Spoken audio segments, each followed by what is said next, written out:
Hello friends, गुरु कृपा coaching Tikamgarh में आप सभी का स्वागत है। आज का जो अपनी महत्वपूर्ण क्लास रहेगी परिवार एवं मित्र से,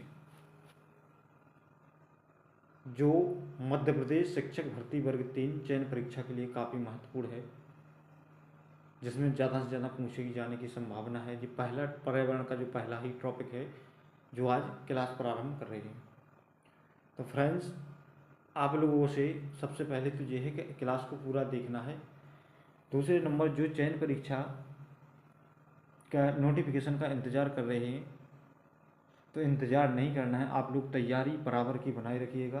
तैयारी बनाए रखोगे तो आपका सिलेक्शन होगा, और तैयारी नहीं करोगे तो बगैर तैयारी का सिलेक्शन नहीं संभव है, क्योंकि आज के समय कंपटीशन बहुत ज़्यादा है। तो आप लोगों को जितना टाइम मिल रहा है, आप लोगों को सिर्फ पेपर देना है या सिलेक्शन लेना है। सिलेक्शन लेना है तो पढ़ाई पर ज़्यादातर ध्यान दीजिए, नोटिफिकेशन पर कम। नोटिफिकेशन आएगा सबको जानकारी हो जाएगी। तो आज प्रारंभ करेंगे क्या, परिवार एवं मित्र। इसी प्रकार से पूरे पर्यावरण के हर सब्जेक्ट के पेडागोजी के हस्तलिखित नोट्स रखे हुए हैं। तो आप लोगों को कहाँ पर जो पीडीएफ मिलेगी ये भी इसमें बता दिया जाएगा। और एक क्लास में ज़्यादा से ज़्यादा अपन कवर करेंगे कम समय में, ज़्यादा समय न बर्बाद करते हुए। सबसे पहले पर्यावरण। पर्यावरण की परिभाषा क्या है? व्यक्ति के चारों ओर का आवरण और उसमें उपस्थित वस्तुएं, जो प्रकृति है, लोग हैं, स्थान है, ये सब क्या है? पर्यावरण। तो पर्यावरण की परिभाषा ज़्यादा कुछ कठिन नहीं है। व्यक्ति के चारों ओर का आवरण, उसमें उपस्थित वस्तुएं हैं, प्रकृति के लोग या स्थान, इसी को क्या बोलते हैं? पर्यावरण कहते हैं। या हमारे जो चारों ओर का जो वातावरण है वही क्या है? पर्यावरण। अंग्रेजी शब्द कैसे बना है? एनवायरमेंट से, जो फ्रेंच भाषा का शब्द है। क्या है? एनवायरमेंट।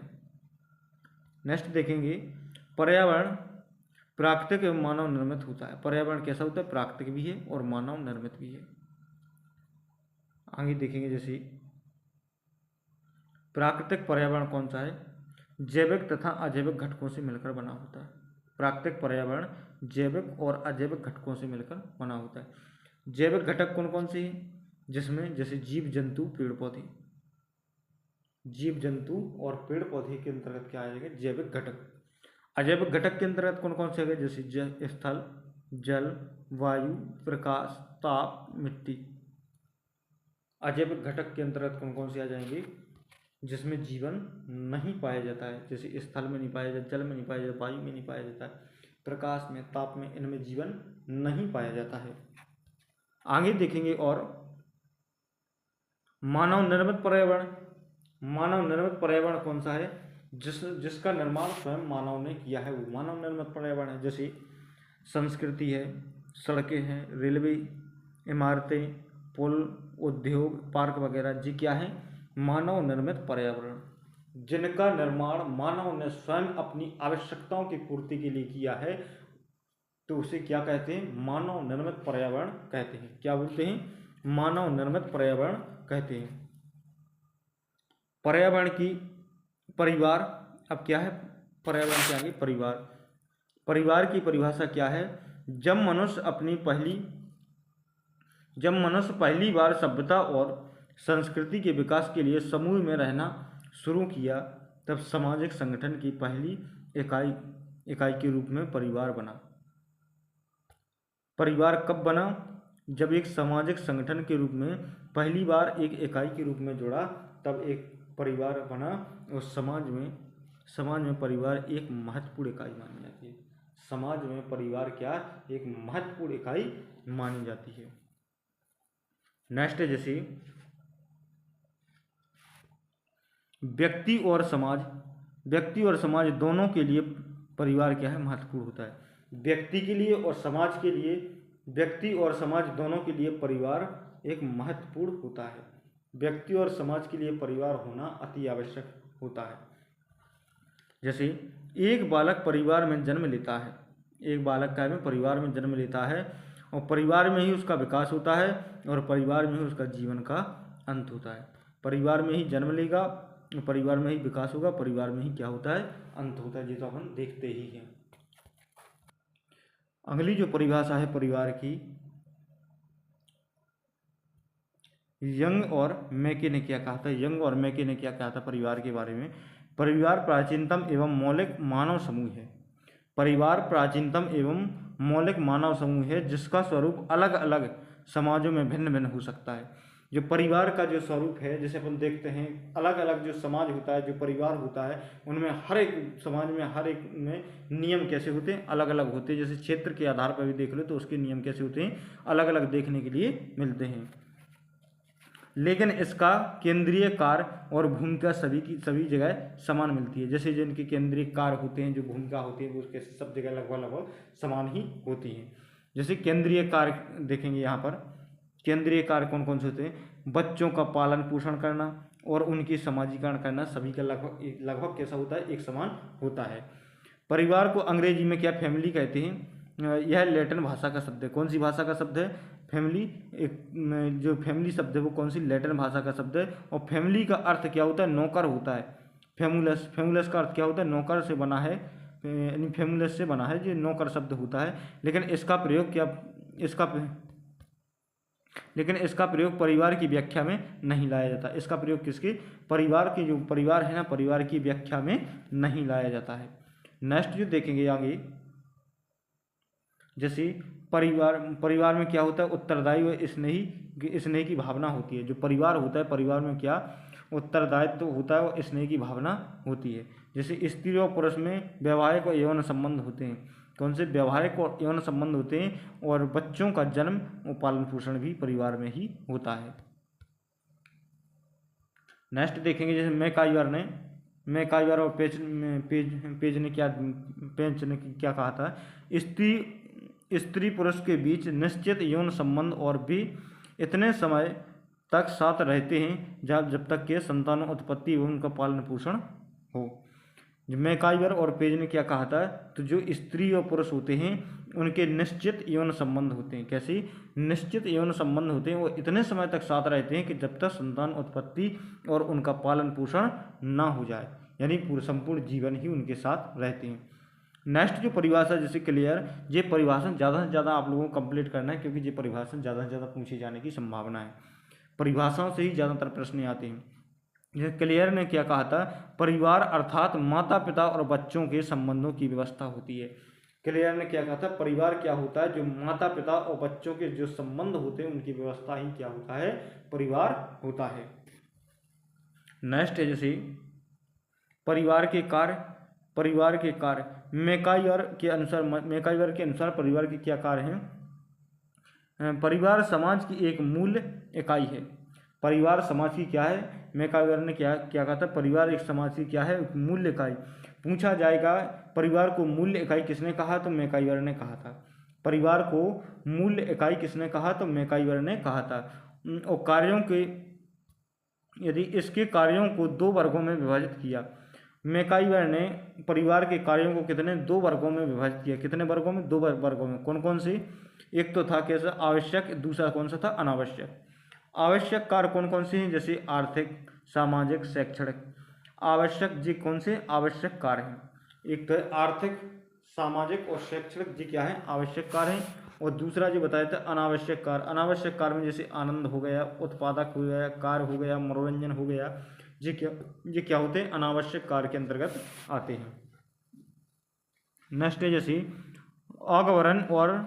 ऑगबर्न और नीमकॉफ ने परिवार के कार्यों को कितने, 6 भागों में बांटा है। ऑगबर्न और नीमकॉफ ने कितने, 6 भागों में बांटा है। लेकिन यहाँ पर मैकाइवर की बात कहें तो यहाँ पर मैकाइवर ने कितने 6 भागों में, 2 भागों में। मैकाइवर ने दो भागों में, आवश्यक और अनावश्यक। ऑगबर्न और नीमकॉफ ने कितने, 6 भागों में, कितने 6 भागों में बांटा है। कौन कौन से, यहाँ पर 6 समूहों की बात करें, कौन कौन से 6 समूह थे वो, पहला था क्या, आर्थिक, दूसरा था शैक्षणिक, तीसरा था धार्मिक, चौथा था रक्षात्मक, पांचवा था कौन सा, प्रकृत्यात्मक, और छठवां कौन सा था, आनंद पद। कौन सा, आर्थिक, शैक्षणिक, धार्मिक, रक्षात्मक, प्रकृत्यात्मक और आनंद पद। ये कितने, 6 भागों में बांटा था। किसने, ऑगबर्न और नीमकॉफ ने कितने, 6 भागों में बांटा था। आगे देखेंगे जैसे लुंडबर्ग ने परिवार के कार्यों को कितने 4 भागों में बांटा, 4 भागों में विभाजित किया है। लुंडबर्ग ने परिवार के कार्यों को कितने 4 वर्गों में बांटा है। पहला मैकाइवर पेज ने कितने 2 में, मैकाइवर ने 2 में। इसके बाद में जो नीमकोफ ने कितने 6 में बांटा है। और इसके लुंडबर्ग ने कितने 4 भागों में बांटा है, कितने 4 वर्गों में विभाजित किया है। पहला कौन सा है, यौन व्यवहार का नियम। लुंडबर्ग ने पहला कौन सा बताया था, यौन व्यवहार का नियम। दूसरा कौन सा बताया था, संतानों उत्पत्ति और बच्चों की देखभाल और पालन पोषण। तीसरा कौन सा था, श्रम कार्यों का विभाजन और सहयोग। चौथा प्राथमिक समूह के सदस्यों की संतुष्टि। कौन सा, प्राथमिक समूह के सदस्यों की क्या संतुष्टि। कितने, तो लुंडबर्ग ने कितने 4 वर्गों में विभाजित किया है। पहला कौन सा, यौन व्यवहार का नियम। दूसरा संतानों उत्पत्ति और बच्चों की देखभाल और पालन पोषण करना। और तीसरा बताया था कौन सा, श्रम कार्यों का विभाजन और सहयोग। और चौथा कौन सा बताया था, प्राथमिक समूह के सदस्यों की संतुष्टि। जो प्राथमिक समूह के सदस्य हैं उनकी संतुष्टि बताया था। इसके बाद में नेक्स्ट देखेंगे जैसे परिवार की विशेषताएं। परिवार की क्या क्या विशेषता होती है। पहली विशेषता तो क्या है, अनुवांशिकता। और दूसरी विशेषता, अनुवांशिकता को पीढ़ी दर पीढ़ी बढ़ाने के लिए क्या इसमें व्यवहारिक अनिवार्यता होती है। क्या अनुवांशिकता, दूसरी क्या व्यवहारिक अनिवार्यता। और तीसरी कौन से, आर्थिक व्यवस्था। चौथा सामाजिक संबंधों की संस्था। चौथी कौन से, सामाजिक संबंधों की संस्था। और यहाँ पर आगे देखेंगे सामाजिक संबंधों की संस्था और सामाजिक सुरक्षा की मूल इकाइयाँ होती हैं। यहाँ पर नेक्स्ट देखें परिवार का वर्गीकरण। परिवार का वर्गीकरण कितने 2 भागों में परिवार को बांटा जाता है। पहला तो कौन सा, संयुक्त परिवार। और दूसरा कौन सा, एकल या नाभिक परिवार। संयुक्त परिवार से ही एकल या नाभिक परिवार का निर्माण होता है। जैसे संयुक्त परिवार की जो विशेषता होती है, जिसमें संयुक्त परिवार की यदि परिभाषा की बात करेंगे तो संयुक्त परिवार वह होता है जिसमें उसमें माता पिता, दादा दादी, चाचा ताऊ, फूफा फूफा जी सभी इसमें रहते हैं, तो उसे क्या संयुक्त परिवार कहते हैं। और एकल परिवार की बात कहेंगे तो इसमें उसके माता पिता और उनके अविवाहित बच्चे इसमें जो रहते हैं तो उसे क्या कहते हैं, एकल परिवार कहते हैं। संयुक्त परिवार के गुणों की बात करें तो यहाँ से क्वेश्चन बनने की ज़्यादातर संभावना होती है, तो इसको और अच्छी तरीके से आपको देखना है। संयुक्त परिवार के कार्यों का विभाजन होता है। इसका सबसे अच्छा गुण क्या है, कार्यों का विभाजन होता है। और सामाजिक सुरक्षा की संभावना हो पाती है। इसमें सामाजिक सुरक्षा की संभावना भी अच्छी रहती है। और समाज में रहने वाले व्यवहार करने की परिपक्वता आ जाती है। समाज में रहने और व्यवहार करने की परिपक्वता जो संयुक्त परिवार के सदस्य होते हैं उनमें बहुत अच्छी होती है। नेक्स्ट है जैसे बच्चों के पालन पोषण और समाजीकरण में आसानी होती है। जो संयुक्त परिवार में क्या होता है, बच्चों का पालन पोषण करना और उनमें समाजीकरण करना बहुत आसान होता है। नेक्स्ट जैसे सामाजिक जीवन का विकास भी होता है। इसमें सामाजिक जीवन का एक अच्छा विकास माना जाता है। नेक्स्ट जैसे अपव्यय रुकता है और आर्थिक बजट संभव होता है। आर्थिक बजट भी अच्छा बना रहता है। नेक्स्ट है जैसे परंपराओं की रक्षा हो जाती है।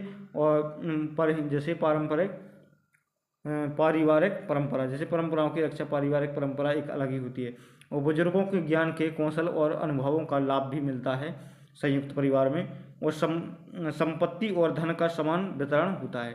जिस परिवार के जितने भी सदस्य हैं तो इन सभी में क्या धन का कैसा रहता है, समान वितरण बना रहता है। जैसे संयुक्त परिवार की कमियां क्या क्या होती हैं, जैसे यहाँ पर देखेंगे व्यक्तियों के स्वतंत्र विकास के अवसर नहीं होते। व्यक्तियों को स्वयं यदि कुछ करना है तो उसमें स्वतंत्र अवसर नहीं होता है। नेक्स्ट जैसे उम्र में छोटे सदस्यों यानी बच्चों पर अनावश्यक कठोर नियंत्रण आरोपित, जो कि उनमें चिड़चिड़ापन और भय उत्पन्न करता है। नेक्स्ट जैसे परिवार के सदस्यों के बीच ही ईर्ष्या, द्वेष, झगड़े होते रहते हैं, जो कि बालकों के मन मस्तिष्क पर बुरा प्रभाव डालते हैं। जैसे नेक्स्ट है आवश्यकता पूरी होते रहने के कारण परिवार का काम करने लायक सदस्य आक्रमण और आलसी हो जाता है। जैसे जब वहाँ पर परिवार में अपनी आवश्यकताओं की पूर्ति होती है तो वहाँ पर जो कुछ सदस्य ऐसे होते हैं जो कैसे हो जाते हैं, आलसी हो जाते हैं। कैसे हो जाते हैं, आलसी हो जाते हैं। नेक्स्ट है जैसे एक समान निर्धनता और अभाव की स्थिति बनी रहती है। एक समान निर्धनता और अभाव की स्थिति हमेशा बनी रहती है। अब एकल परिवार के गुण, एकल परिवार के क्या होते हैं? एकल परिवार एक नाभिकीय परिवार में व्यक्ति के बहुआयामी विकास के स्वतंत्र अवसर होते हैं। अपने आधार पर जिस प्रकार से विकास करना चाहे उस प्रकार से कर सकता है। परिवार में पारंपरिक कलह, ईर्ष्या, द्वेष नहीं होता है। परिवार में जब छोटा परिवार है तो इसमें न तो किसी प्रकार कलह की संभावना, न ईर्ष्या की, न द्वेष की संभावना नहीं रहती है। नेक्स्ट देखेंगे जैसे आर्थिक रूप से स्वतंत्रता होती है, क्योंकि जो स्वयं होता है उसका मालिक, उसे जो करना है वो कर सकता है। गृह संचालन कार्यों में भी स्वतंत्रता होती है। परिवार की कुरीतियों से भी सुरक्षा होती है। पति पत्नी के बीच मधुर संबंध होते हैं और बाहरी सामाजिक संबंधों का अधिक महत्व मिल पाता है। बाहरी संबंधों का भी अधिक महत्व इसमें मिल पाता है। नेक्स्ट है जैसे एकल परिवार के दोष या कमियां। एकल परिवार के दोष या कमियां क्या है? परिवार में ज्ञान, कौशल और अनुभव के आधार पर सीखने का कोई अवसर नहीं होता, क्योंकि इसमें बड़े बुजुर्ग नहीं रहते हैं तो यहाँ पर सीखने का अवसर नहीं रहता है। पति पत्नियों के बीच अक्सर छोटी छोटी बातों पर विवाद विच्छेद की स्थिति, जिसका बुरा असर बच्चों पर पड़ता है। जैसे छोटी छोटी चीज़ों पर झगड़ा होना पति पत्नी में, तो वहाँ पर ज़्यादा बुरा असर किस पर? बच्चों पर पड़ता है। शिशुओं के देखभाल की समस्या, क्योंकि यहाँ पर केवल कौन है? पति पत्नी है, तो यहाँ पर बच्चों की देखभाल की समस्या ज़्यादा बनी रहती है। नेक्स्ट है जैसे स्वार्थ और स्वाहीन की भावना का पोषण ज़्यादातर बना रहता है। बालकों के समुचित सामाजिक जीवन की शुरुआत नहीं हो पाती है और ना ही सामाजिक सुरक्षा का विकास हो पाता है। नेक्स्ट जैसे संकट काल के समय एकल परिवार की स्थिति दयनीय हो जाती है और सहयोग करने की के लिए कोई नहीं होता है। सहयोग करने के लिए कोई नहीं होता है। नेक्स्ट जैसे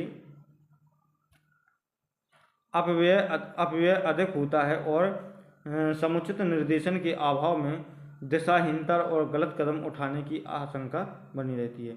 यदि किसी प्रकार के कोई अपव्यय अधिक हो जाए और समुचित निर्देशन का अभाव ना मिले उसमें किसी प्रकार से, तो गलत कदम उठाने की आशंका इसमें ज़्यादातर बनी रहती है। परिवार के कुछ अन्य प्रकार जैसे मातृ स्थानीय परिवार किसे कहते हैं? विवाह युगम लड़की के यहाँ रहता है। विवाह होने के बाद यदि लड़की के घर लड़का रहने लगे तो उसे कौन सा? मातृ स्थानीय परिवार कहते हैं। जैसे दक्षिण भारत में नायर समूह में प्रचलित तारवाड़ू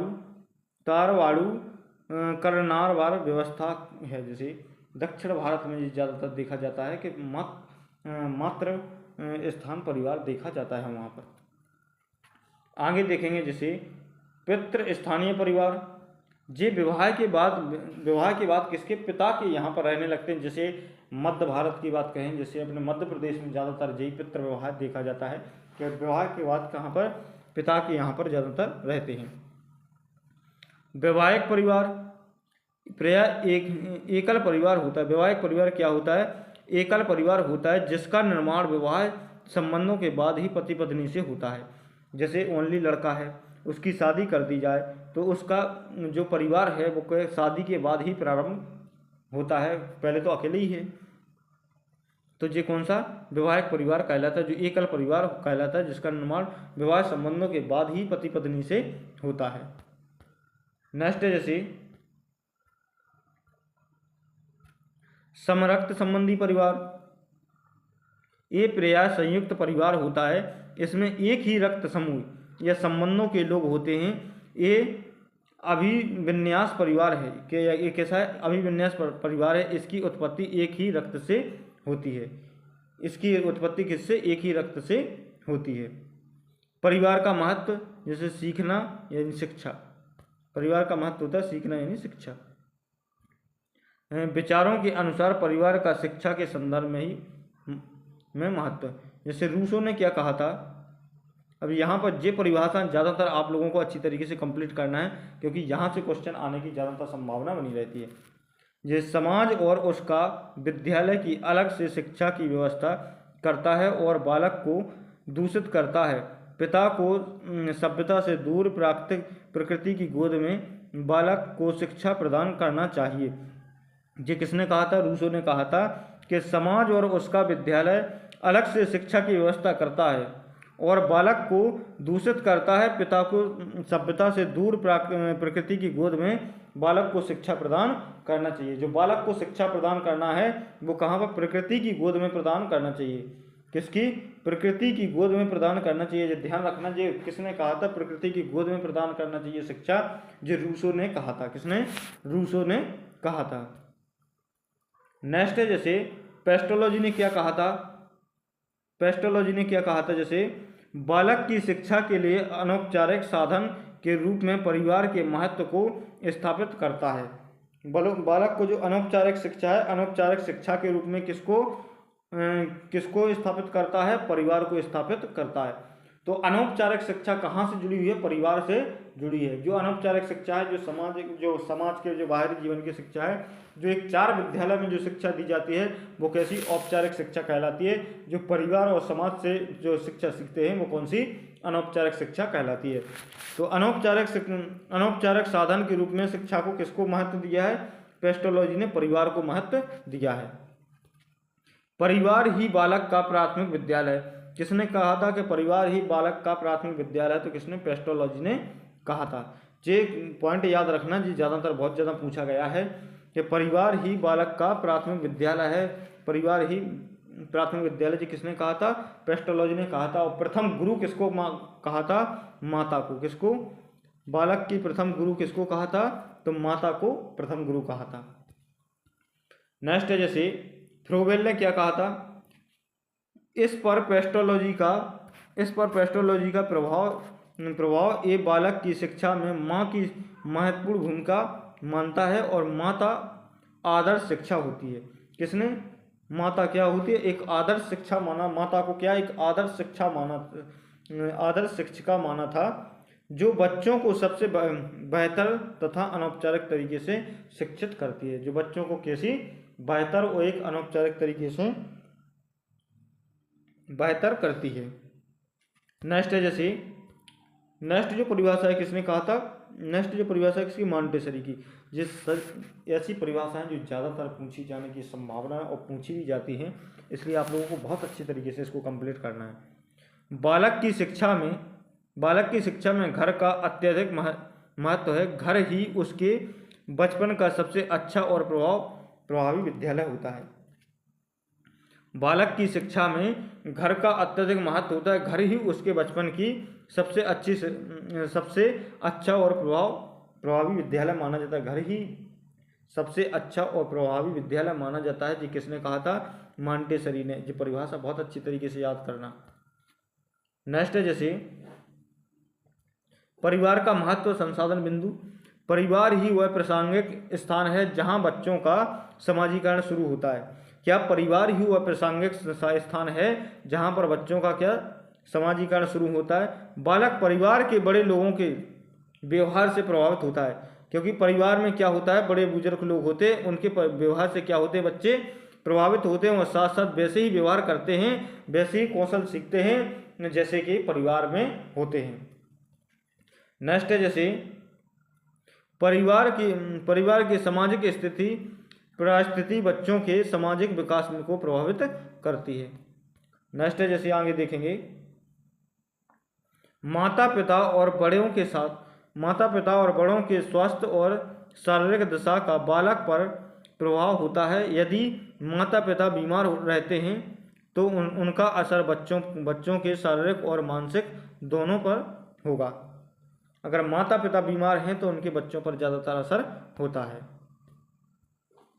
नेक्स्ट है, जैसे वातावरण का बालक के विकास में अत्यधिक प्रभाव होता है। अतः माता पिता का यह कर्तव्य है कि वो बच्चों को अच्छा परिवेश और वातावरण उपलब्ध कराए। परिवेश का ज़्यादातर प्रभाव बच्चों पर देखा जाता है। क्योंकि जैसा अच्छा विकास चाहिए तो अच्छा परिवेश होना जरूरी होता है। नेक्स्ट है जैसे बच्चों के विकास में उसकी नियमित दिनचर्या का बहुत ही अधिक महत्व होता है। ये माता पिता का दायित्व होता है कि वह नियमित दिनचर्या का अनुशासित करें। तो दिनचर्या जो नियमित दिनचर्या होती है उनको अनुशासित करना अति आवश्यक होता है। नेक्स्ट है जैसे यहीं से क्वेश्चन ज़्यादातर बनते हैं, पेडागोजी के भी यहीं से क्वेश्चन बनते हैं। जैसे बच्चों के विकास में परिवार से प्राप्त स्नेह, सुरक्षा की भावना आदि को अहम भूमिका होती है। और इसके बाद में नेक्स्ट है जैसे परिवार के शारीरिक विकास में खेल कूद और व्यायाम का महत्वपूर्ण योगदान होता है। क्योंकि व्यायाम जितना करेंगे तो इससे क्या होता है, उनका मानसिक स्वास्थ्य, शारीरिक स्वास्थ्य, मानसिक स्वास्थ्य अच्छा रहता है। और जहाँ पर मानसिक और शारीरिक स्वास्थ्य अच्छा रहेगा तो बच्चा भी अच्छी तरीके से सीखेगा। ये परिवार का दायित्व होता है कि वह बच्चों के खेल कूद का सामान और उसके लिए समुचित समय निर्धारित करे। एक सही समय, एक उचित समय का पे खेलना आवश्यक होता है। बच्चों के मानसिक विकास में परिवार के वंशानुक्रम का महत्वपूर्ण योगदान होता है। मानसिक विकास में किसका? परिवार का एक महत्वपूर्ण योगदान, परिवार और वंशानुक्रम का एक महत्वपूर्ण योगदान होता है। नेक्स्ट है जैसे बालक के मानसिक विकास में भाषा विकास भी महत्वपूर्ण पक्ष होता है। जो मानसिक विकास में भाषा विकास का भी महत्वपूर्ण पक्ष होता है। जिस प्रकार से उसका मानसिक विकास होगा उसी प्रकार से उसका भाषाई विकास भी अच्छी तरीके से होगा। भाषा के प्रति समझने के संदर्भ में परिवार की महत्वपूर्ण भूमिका होती है। और भाषा को समझने और समझाने में एक परिवार की भी बहुत बड़ी भूमिका होती है कि जिस प्रकार से परिवार का वातावरण होगा उसी प्रकार से बच्चा भी भाषा सीखेगा। माता पिता के बीच अच्छे संबंध बच्चों के विकास में कैसे होते हैं? सहयोग या सहायता प्रदान करते हैं। संबंध अच्छे नहीं, बालक की रुचि व आवश्यकता को नहीं समझ पाएंगे। अगर संबंध अच्छे नहीं है तो बच्चे को किस प्रकार, क्या रुचि है, क्या बच्चे की क्या रुचि है बच्चों की और क्या आवश्यकता है, और जब उसकी रुचि व आवश्यकता को नहीं समझ पाएंगे तो बच्चा का विकास नहीं हो पाएगा। बच्चा एक, जैसे आगे देखेंगे, संबंध अच्छे परिवार के बच्चे की रुचियों और आवश्यकताओं को समझेगा। और अगर अच्छे संबंध रहेंगे तो बच्चों की रुचियों को भी समझेगा और बच्चों की आवश्यकताओं को भी समझेगा। और जब बच्चों की रुचि और आवश्यकताओं को समझेगा तो बच्चे का विकास भी एक बेहतरीन तरीके से होगा। बच्चों के लिए आनंद और स्वतंत्रता का सकारात्मक वातावरण बनेगा। और जब उसकी आवश्यकताओं को समझेंगे तो आनंद और स्वतंत्रता जब रहेगी तो इसमें बच्चे में क्या, सकारात्मक वातावरण ऑटोमेटिकली बनता जाएगा। परिवार की आर्थिक स्थिति बच्चों के विकास में महत्वपूर्ण भूमिका निभाती है। जिस प्रकार से परिवार की आर्थिक स्थिति होगी, जैसे जो बच्चों को आवश्यकता होती है तो परिवार की आर्थिक स्थिति के बगैर उनकी आवश्यकताओं की पूर्ति नहीं हो पाती है। तो यहाँ पर इसका भी बहुत अधिक प्रभाव पड़ता है। परिवार की आर्थिक स्थिति अच्छी नहीं हो तो पौष्टिक भोजन प्राप्त नहीं होने से कुपोषण भी हो सकता है। अच्छी शिक्षा का अभाव कौशल विकास में भी बाधक होता है। जैसे परिवार की आर्थिक स्थिति अच्छी नहीं है तो पौष्टिकता भोजन भी नहीं मिल पाता है और अच्छी शिक्षा की गुणवत्ता भी नहीं प्राप्त हो पाती है। जब अच्छी शिक्षा की गुणवत्ता नहीं प्राप्त हुई तो कुशलता के विकास में भी कैसा हो जाता है, बाधक हो जाता है। नेक्स्ट देखेंगे, जैसे परिवार की आर्थिक स्थिति अच्छी, अगर परिवार की आर्थिक स्थिति अच्छी है तो पौष्टिक भोजन, अच्छी शिक्षा, कुशल दक्षता बालकों को अच्छा नागरिक बना देती है। बालकों को कैसा बना देती है? एक अच्छा नागरिक बना देती है। मित्र और मित्रता, जिसके साथ बालक खेलता है, सहयोग प्राप्त करता है और रहने में अच्छा महसूस करता है उसी को क्या बोलते हैं? मित्र कहते हैं। जिसके साथ वो खेलता है, रहता है, उठता है, बैठता है तो वही तो क्या है, उसका मित्र है। मित्र थोपा नहीं जा सकता, ये तो हर कोई जानता है। मित्र थोपा नहीं जाता है। ये बालक मन और रुचि व पसंद पर निर्भर करता है कि बच्चे का मन कैसा है, बच्चे की रुचि कैसी है, बच्चे किस प्रकार से रहना पसंद करता है और कैसों के साथ रहना पसंद करता है, वैसे ही बच्चों को क्या अपना मित्र बनाता है। कभी ज़रूरतें पे भी मित्र का निर्णय करती है। कभी ज़रूरतें भी मित्र का निर्णय करते हैं। जैसे हमें कुछ कुछ वस्तुओं की आवश्यकता है वो दूसरे के पास है तो उसको क्या करते हैं, अपन मित्र बना लेते हैं। मित्र बना के वो अपनी आवश्यकताओं की पूर्ति करते हैं। जैसे आगे देखेंगे, मित्रों के बीच का संबंध मित्रता कहलाता है। ये मित्रता का वर्गीकरण, जैसे उपयोग की मित्रता होती है, जैसे आवश्यकता पड़ने पर एक दूसरे को मित्र बना लेते हैं। आनंद की मित्रता होती है, जैसे कुछ उठने बैठने के लिए एक दूसरों के साथ रहते हैं। अच्छी मित्रता ये हर जगह काम आती है कि जैसे साझे अच्छे में बुरे में सब में काम रहती है। संकट की स्थिति में भी ये साथ रहते हैं। नेक्स्ट है जैसे मित्रता का महत्व। मित्रता का महत्व क्या है? बालकों के साथ खेल कूद और सहयोग होना चाहिए। अच्छा मित्र बालकों को कुसंगतियों और बुरी आदतों से बचाता है। जो अच्छा मित्र होता है, जो कुसंगतियों और बुरी आदतों से बचाता है, जो अच्छा मित्र होता है। नेक्स्ट है जैसे आनुवांशिकता। जो क्या आनुवांशिकता का किसने दिए थे? ग्रेगर जॉन मेंडल ने। मेंडल ने मटर के पौधे को लेकर प्रयोग किया और यह बताया कि पितृगुण संततियों में हस्तांतरित होते हैं। मेंडल ने क्या किया था कि मटर के पौधे पर प्रयोग किया था और उन्होंने बताया था तो पितृगुण कैसे संततियों में यानी संतानों में स्थानांतरित होते रहते हैं। मनुष्य के संदर्भ में जैसे यहाँ पर आगे देखेंगे, पिछली पीढ़ियों के गुण अगली पीढ़ियों में माता पिता के गुण बच्चों में गुणसूत्र या क्रोमोसोम पर उपस्थित जीन के माध्यम से होते हैं। किसके? जीन के माध्यम से हस्तांतरित होते रहते हैं। जैसे रक्त तरल संयोजी ऊतक है। रक्त क्या है? यहाँ पर पूछा जा सकता है रक्त कौन सा ऊतक है? तो तरल संयोजी ऊतक क्या है? रक्त होता है। कौन सा ऊतक है? तरल संयोजी ऊतक का है। क्या होता है? रक्त। मानव शरीर में रक्त की मात्रा कितनी है? 5 से 6 लीटर होती है और पुरुषों की तुलना महिलाओं में कितनी? उससे आधा लीटर कम होती है। मनुष्य में सबसे पहले मानव में कितनी होती है? 5 से 6 लीटर के बीच में होती है और महिला की बात करें तो महिला में क्या उससे आधा लीटर कम होती है, बाकी बराबर ही होती है। रक्त एक क्षारीय विलयन है। रक्त कौन सा है? रक्त कौन सा विलयन है? रक्त एक क्षारीय विलयन है जिसका पीएच मान कितना होता है? 7.4। रक्त कैसा विलयन है? तो एक क्षारीय विलयन है। जी ध्यान रखना कि रक्त एक क्षारीय विलयन है जिसका पीएच मान कितना हो? 7.4।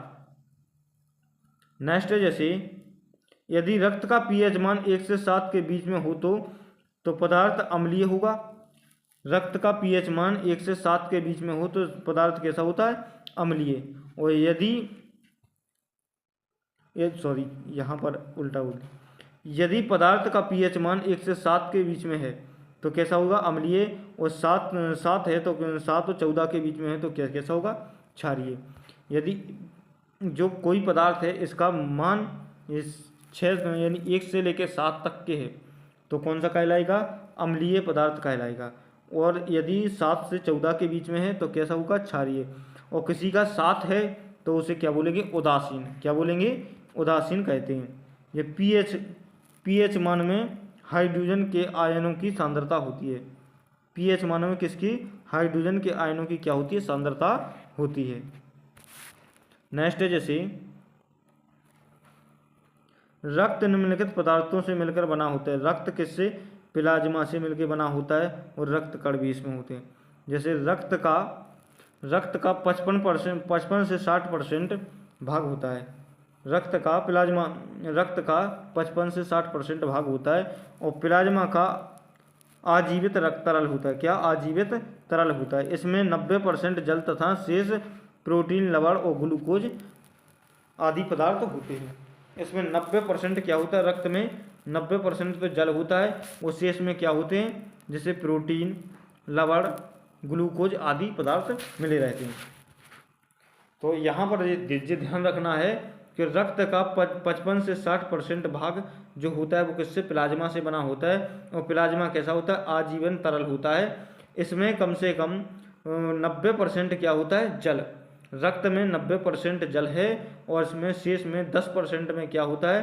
प्रोटीन, लवण और ग्लूकोज होता है। रक्त में 10% में क्या होता है, प्रोटीन, लवण और ग्लूकोज। 10% में प्रोटीन, लवण और ग्लूकोज, और 90% क्या होता है, रक्त में जल होता है। नेक्स्ट है जैसे रक्त कण, क्या होता है, रक्त कण। तो इसमें 40 से 45% भाग क्या होता है, रक्त कण होता है। और लाल रक्त कणिका यानी आरबीसी, यानी लाल रक्त कणिका आरबीसी, और इसमें श्वेत रक्त कणिका डब्ल्यूबीसी रक्त विषाणु में होती हैं। नेक्स्ट जैसे प्लाज्मा के कार्य। प्लाज्मा के क्या कार्य हैं, तो शरीर में भोजन तथा हार्मोन्स का संवाहन या परिवहन करना ही किसका, प्लाज्मा का कार्य होता है। प्लाज्मा का कार्य क्या होता है, शरीर में भोजन तथा हार्मोन का संवाहन एवं परिवहन करना ही किसका, प्लाज्मा का कार्य होता है। नेक्स्ट जैसे सीरम का कार्य क्या होता है, जब प्लाज्मा में फाइब्रिनोजन प्रोटीन निकाल लिया जाए तो शेष क्या बचता है, तरल सीरस। क्या बचता है, तरल सीरस बचता है। रक्त कण क्या है, जैसे लाल रक्त कण यानी आरबीसी निर्माण में अस्थि मज्जा होता है, नष्ट होने में क्या, प्लीहा यानी यकृत होता है। नेक्स्ट देखेंगे जैसे आरबीसी का जीवन काल कितना है। आरबीसी का जीवन काल 20 से 120 दिन तक होता है। आरबीसी का जीवन काल कितना होता है, आरबीसी का जीवन काल होता है 20 से 120 दिन होता है। और आरबीसी में हीमोग्लोबिन पाया जाता है। आरबीसी में क्या पाया जाता है, हीमोग्लोबिन पाया जाता है। और हीमोरंजक आरबीसी का रंग कैसा कर देता है, लाल कर देता है। कैसा कर देता है, लाल कर देता है। आरबीसी का कार्य क्या होता है, तो ऑक्सीजन और कार्बन डाइऑक्साइड का परिवहन करना होता है। आरबीसी का मुख्य कार्य क्या होता है, आरबीसी का मुख्य कार्य होता है ऑक्सीजन और कार्बन डाइऑक्साइड का क्या करना, संवहन करना। किसका कार्य होता है, आरबीसी का कार्य होता है। जब हीमोग्लोबिन की कमी होती है तब व्यक्ति को एनीमिया रक्त अल्पता की बीमारी हो जाती है। जब व्यक्ति के अंदर हीमोग्लोबिन की कमी होती है तो तब व्यक्ति को कौन सी, एनीमिया रक्त की बीमारी हो जाती है, रक्त अल्पता की बीमारी हो जाती है। श्वेत रक्त कण यानी डब्ल्यूबीसी यानी ग्लूकोसाइड, ये क्या काम करता है, इसका आगे देखेंगे। तो यह शरीर को रोगों से लड़ने की क्षमता प्रदान करता है। यह शरीर को रोगों से लड़ने की क्षमता प्रदान करता है। जैसे डब्ल्यूबीसी अस्थि मज्जा लिम्फ नोड यकृत में बनता है। लिम्फ नोड कहाँ पर बनता है, यकृत में बनता है। इसकी मृत्यु रक्त में ही हो जाती है। इसकी मृत्यु कब हो जाती है, रक्त में ही हो जाती है। इसका जीवन के काल कितना है, 2 से 7 दिन है। कितना है, जो डब्ल्यूबीसी है इसका जीवन काल कितना है, 2 से 7 दिन माना जाता है। 2 से 7 दिन के बीच में ये नष्ट हो जाता है। डब्ल्यूबीसी में सर्वाधिक मात्रा में न्यूट्रोफिल्स कण होते हैं। क्या होते हैं, न्यूट्रोफिल्स कण होते हैं। जैसे रक्त विषाणु जैसे थ्रोम्बोसाइट या